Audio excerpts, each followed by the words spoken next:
मोह माया और त्याग। एक समय की बात है, एक शिखर पर्वत में एक साधु बाबा तपस्वी रहते थे।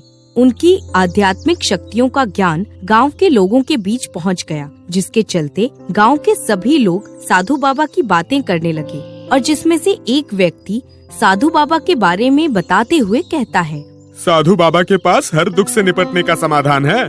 मुझे तो लगता है वो जादू टोना भी करते होंगे। आखिरकार इतने बड़े तपस्वी जो हैं, तो उनके लिए ये तो आम बात होगी। मदन, तुम कुछ भी बोल देते हो बिना सोचे समझे। ना तो तुम्हें पता है और ना ही मुझे पता है साधु बाबा के बारे में।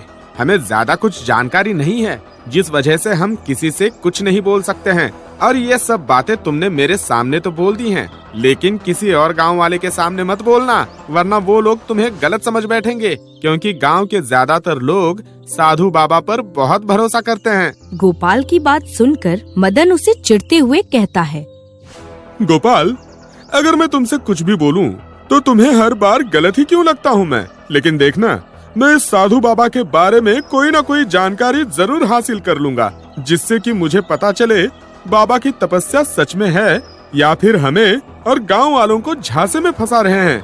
पता लगाना ही पड़ेगा मुझे।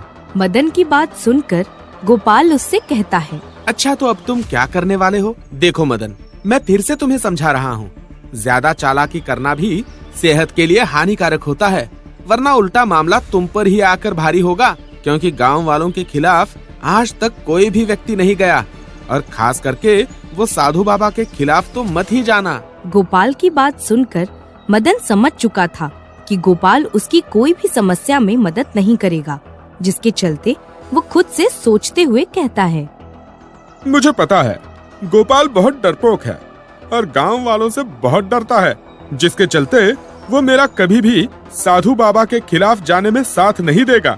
लेकिन हमारे गांव में एक व्यक्ति ऐसा है जिसका नाम सुधाकर है, जो हमेशा मोह माया में मोहित रहता है। मिल गया मुझे उपाय साधु बाबा का सच उगलवाने का। मदन को उपाय मिलने के बाद वो तुरंत ही गांव में रहने वाले सुधाकर के पास जाता है।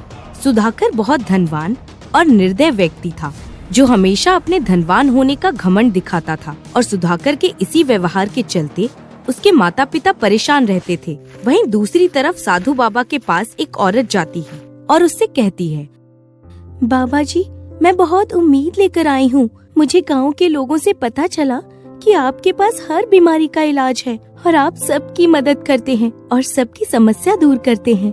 उस औरत की बात सुनकर साधु बाबा उससे कहते हैं, हाँ बेटी, तुमने सही सुना है।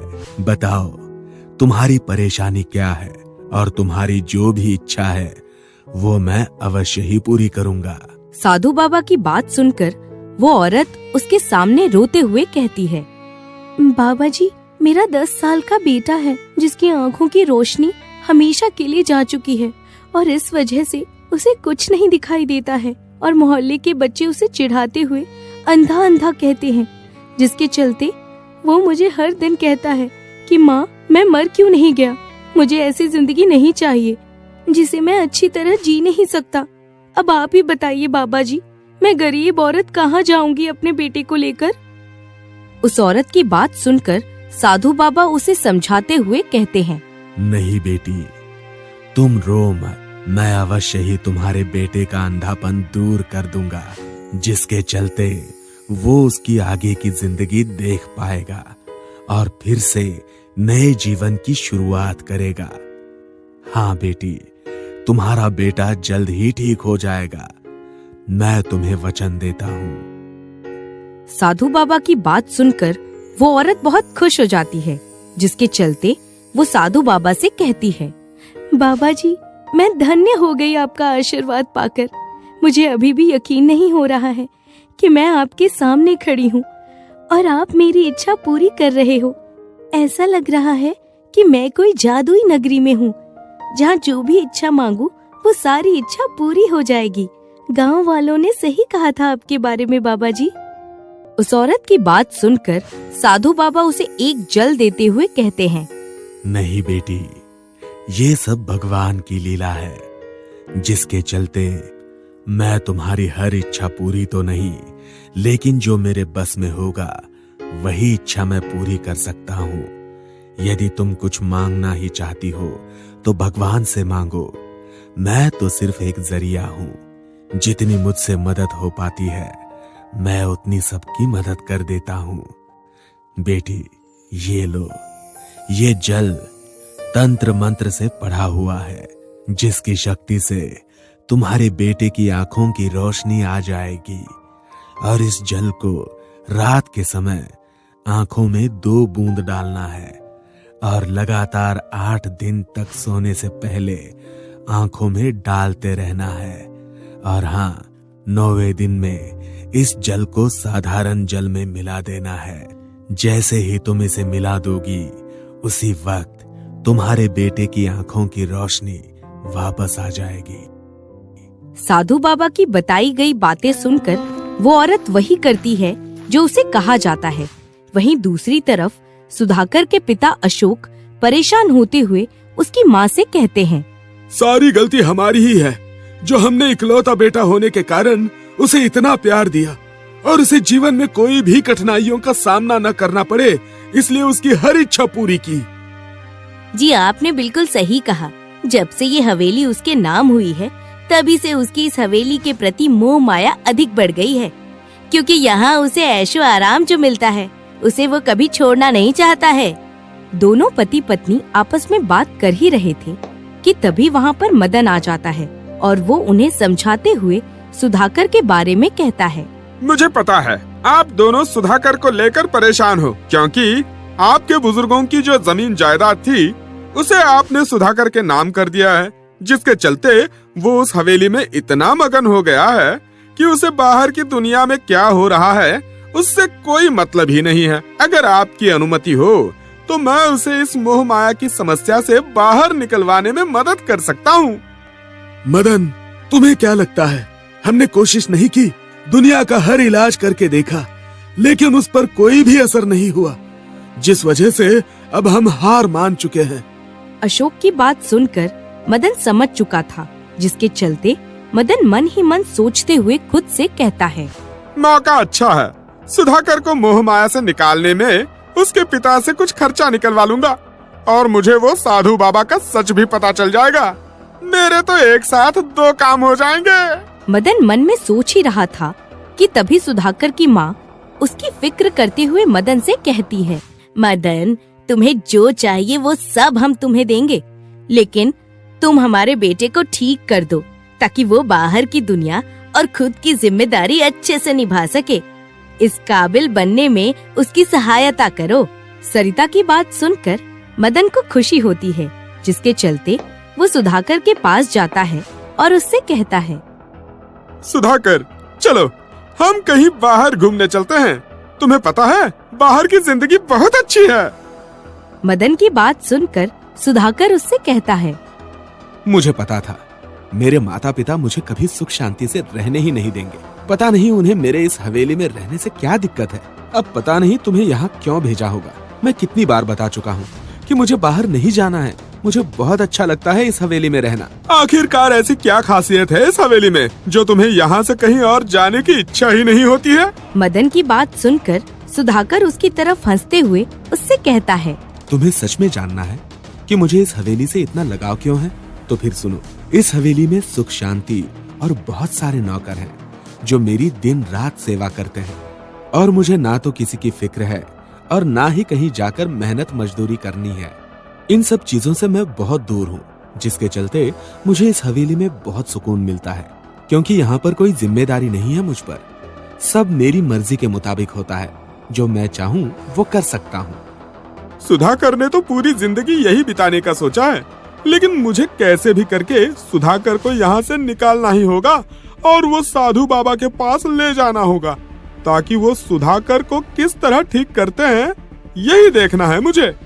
मदन सुधाकर की हालत देखकर वहाँ से चला जाता है और गोपाल की मदद लेकर उसे साथ में हवेली में लाता है, जिसके चलते गोपाल और मदन दोनों मिलकर सुधाकर को बाहर की दुनिया के बारे में बताते हुए कहते हैं, सुधाकर, तुम्हें पता है अपने गांव में मेला लगने वाला है, जिसमें बहुत अच्छा खाने पीने का सामान होगा और खरीदारी करने के लिए बहुत सारी नई नई चीजें होंगी।